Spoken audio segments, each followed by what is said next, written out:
want to see, we're at 627 ELO, 15 minutes, 10-second increment.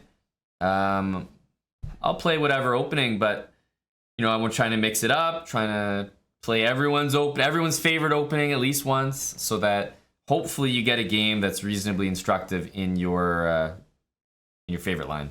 So, all right, let's jump in. All right, we got the black pieces. How should we reply to E4?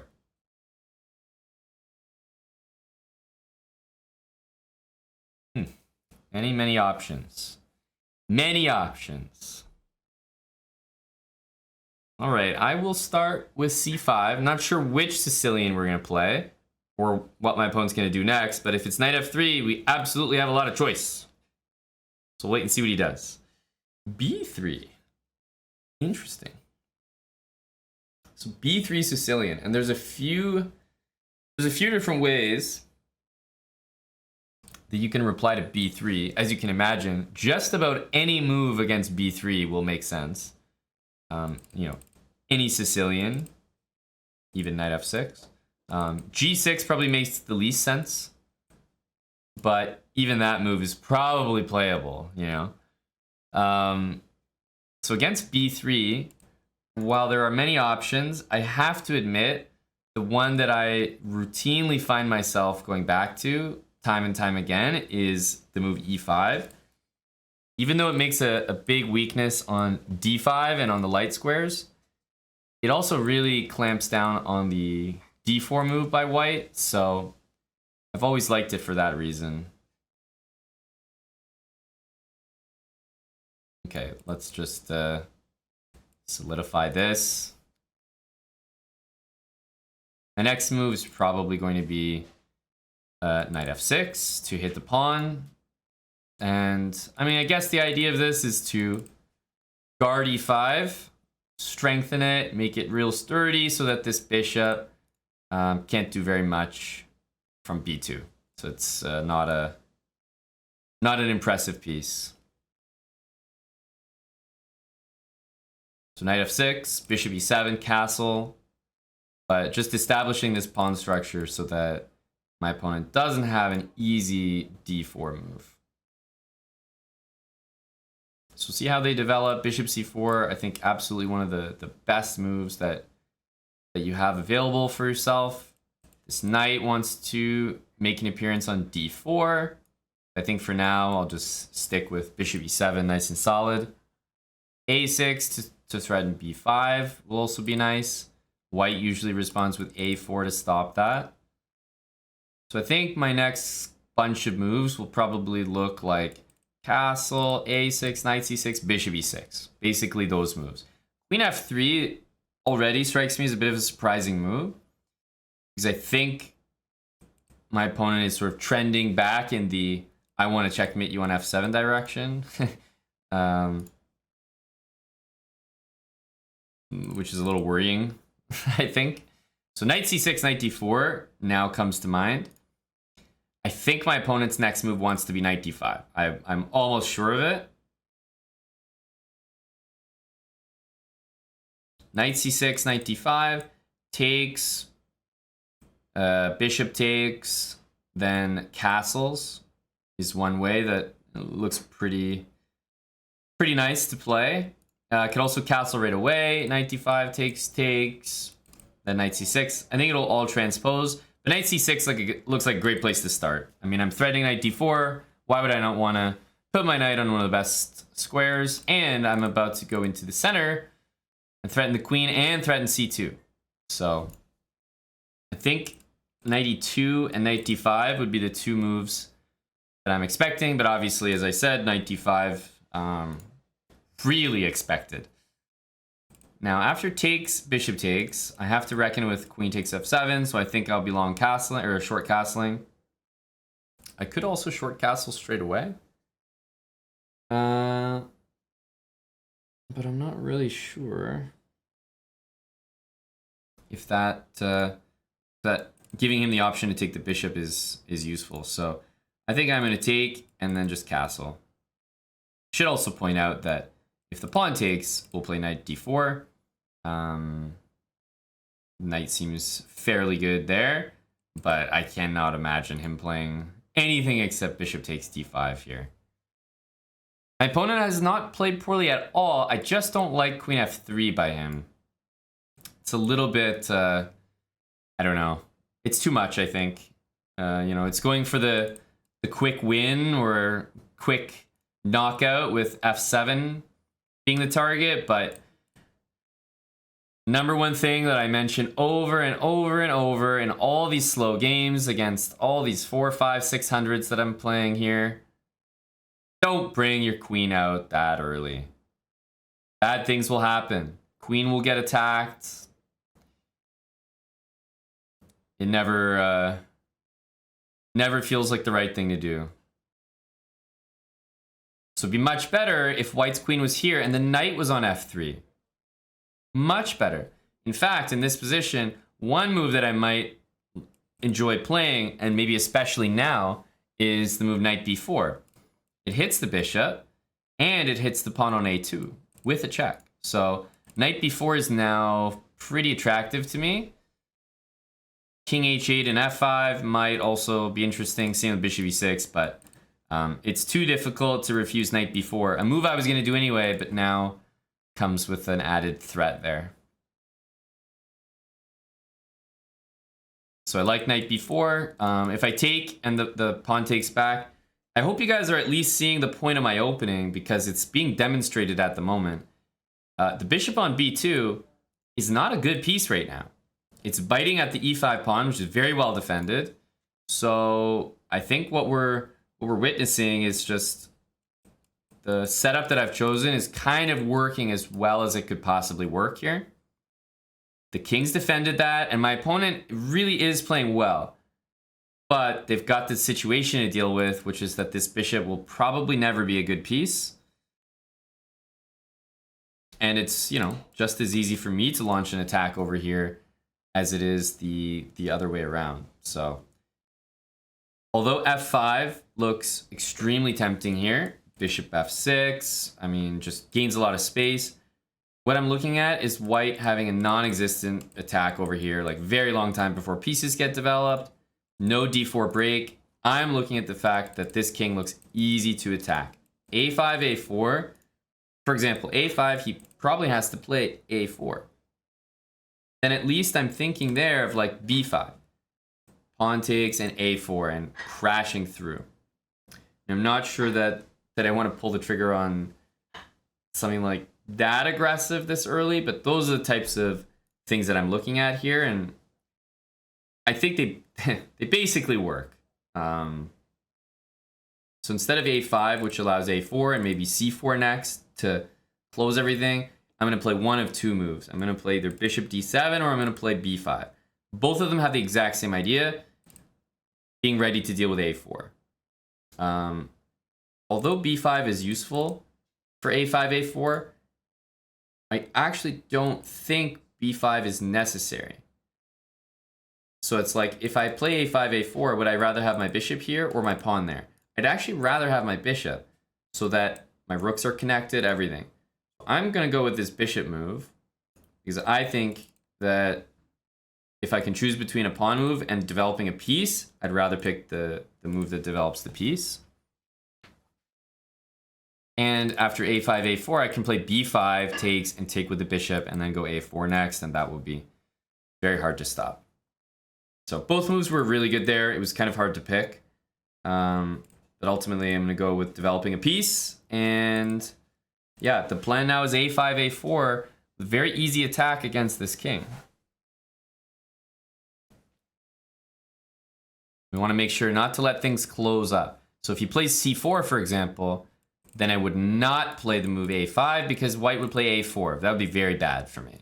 Very bad. After c4, I would play b5 and open things up. So he's played g4. He might look like a funny move. I actually want to be the first to say that I think it's kind of good. I think it's really good.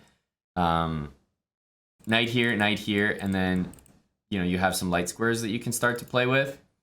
I have the option to play f5 to really open things up there. I'm going to stick with my plan of a5, a4. And it's just very, very quick. Because after a4 takes, we play queen a5. It's super quick. Knight h3, unfortunately for him, not the right idea. I don't know where that knight's going. Knight e2 was the move, I think. So I'm just going to continue, like I said, with a5, a4. After we take, queen a5 is perhaps already going to be devastating for the position. So he plays b4. Honestly, I want to say not as crazy as it looks. I mean, it looks really bad, but I actually don't think it's that bad. I think if I got to take and play queen a5, then I know that it's like just completely dead there.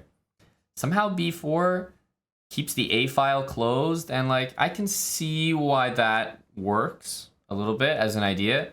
It's definitely not great for white, but I can see why b4 has some kind of an idea behind it.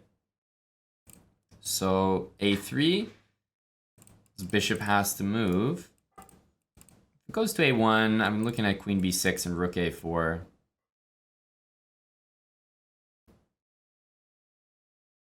a3 definitely stands out. The only thing is if I take and he plays, I don't know, maybe d4, it looks like an active move. I want to play b3 to open everything up, but I'm not sure it's that easy. So I am pretty attracted to this a3 idea.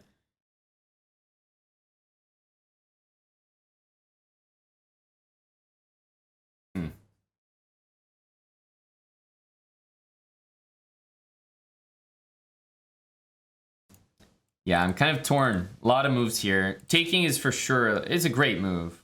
Nothing is going to be wrong with capturing, but I do think that capturing followed by d4, white kind of opens things up. And I don't know how much I like that. So I'll throw in the move a3. Curious how he's going to handle it. Of course the bishop can capture, but I would actually much rather to have the a file open than not open. So I'm interested.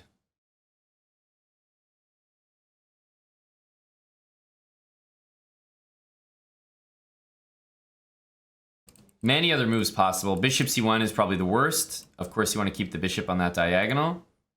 Bishop c3, maybe takes. Yeah, okay, so pawn takes, bishop takes now. An idea. There's also rook a4 and queen b6. All these moves come to mind.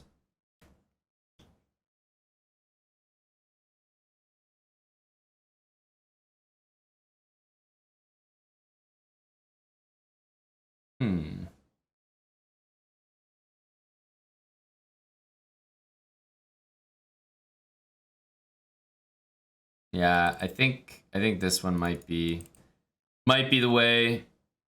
Start by taking. Now, if he ignores me and goes to a1, which I actually think is a very reasonable move, then I would probably play f5 because I need to get something going here.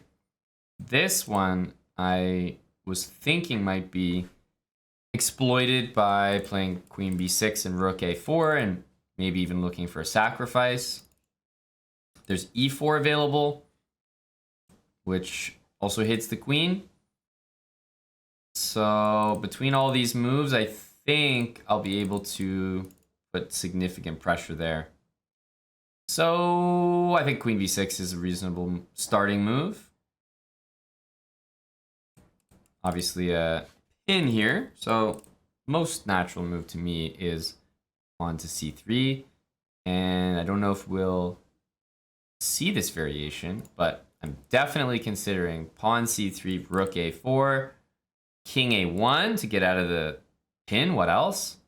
Rook takes bishop, pawn takes rook, queen d4 check, threatening queen b2 mate next turn, queen c3 only move, And then I can just take the queen and play bishop takes g4. And I'm hitting the knight and the rook. And like I haven't really decided what to do there. Maybe even queen g4 instead of taking the queen. But these two bishops and the fact this knight is on a really bad square, I was liking the look of that. Queen e4 gives me some big options here. I think actually the nastiest move that I have available is probably f5. And there's many reasons why f5 is good. Definitely. But I do like f5 straight away rather than rook a4. Because it's more forcing. After f5, if the pawn takes, I'm not sure I take back right away. Taking back right away is fantastic. It hits the queen. And if the queen moves, I'm going to win the knight or the bishop. But after pawn takes, I think rook a4 is much better. Because if c3, then white will lose the queen.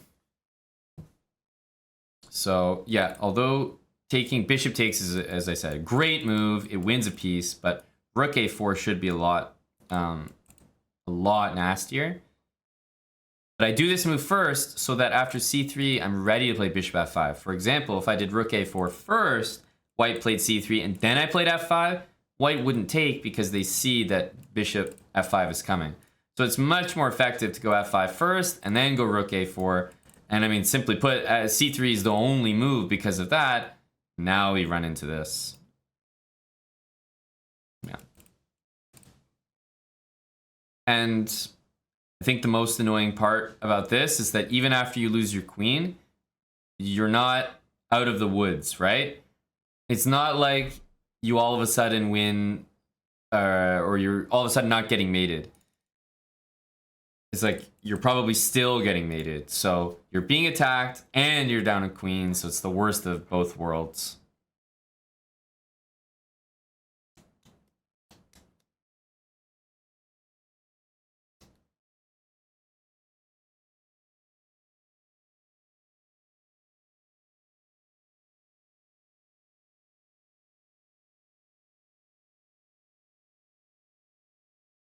So we'll see what he does. If pawn here or something, maybe we can just take. If pawn here gets out of the pin, then I'd probably have to take the queen. If queen takes bishop, I'd probably start by taking this. Again, see if he plays there or there because it's mate in one. If he plays king c2, maybe queen c4, so the king doesn't run away. And yeah, so before taking this, I think this one is correct. So we'll take it with check. And then we'll take back. And I'd rather just give him the option to make a blunder with the king. Good game. Yeah, rook b4. And I mean, maybe it could have ended like this. I would go queen c4 and then take here. And the problem is for white that I'm threatening this.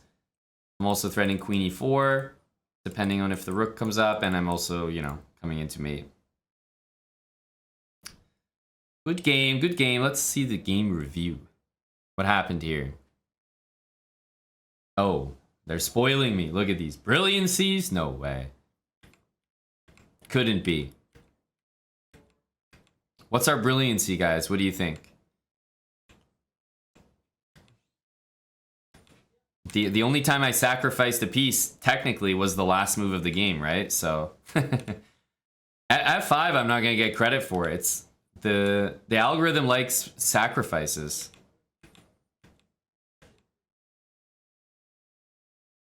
Yeah, it's the last move of the game.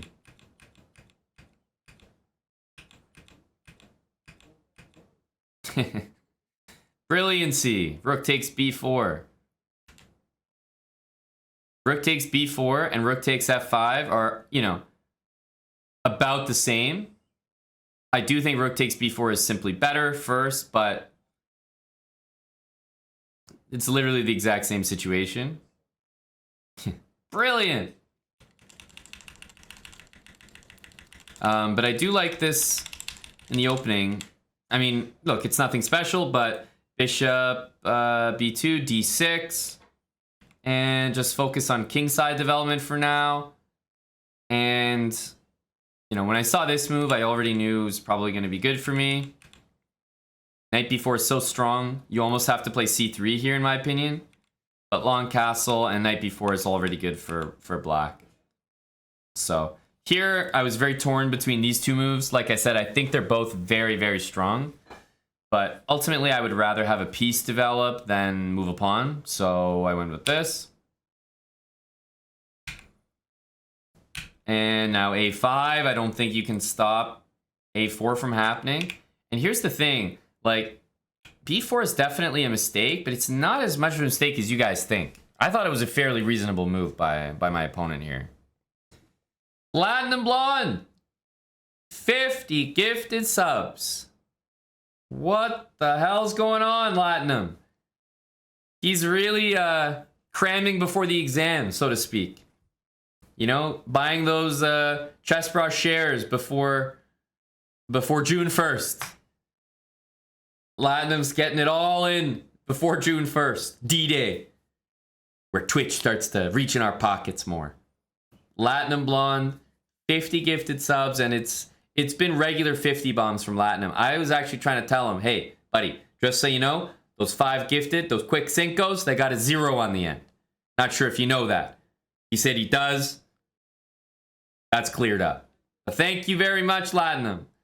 Another 50 gifted subs from Latinum Blonde.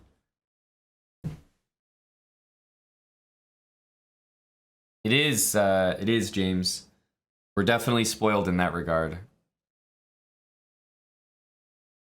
New sub badge for, not sub badge, gift badge, I guess, for Mr. Latinum. New sub badge, you're right, Latinum is coming in, yeah, a couple months, right?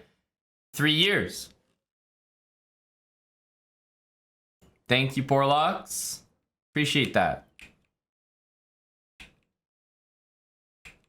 I think bishop a1 is the best move. Unfortunately, he took. And then queen e4 was definitely a mistake. And it won't look like that much of a difference, but rook a4 first, I think, is just marginally worse than f5.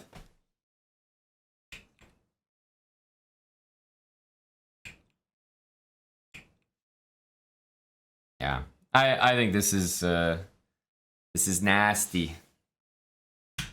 It's a nice attacking game, but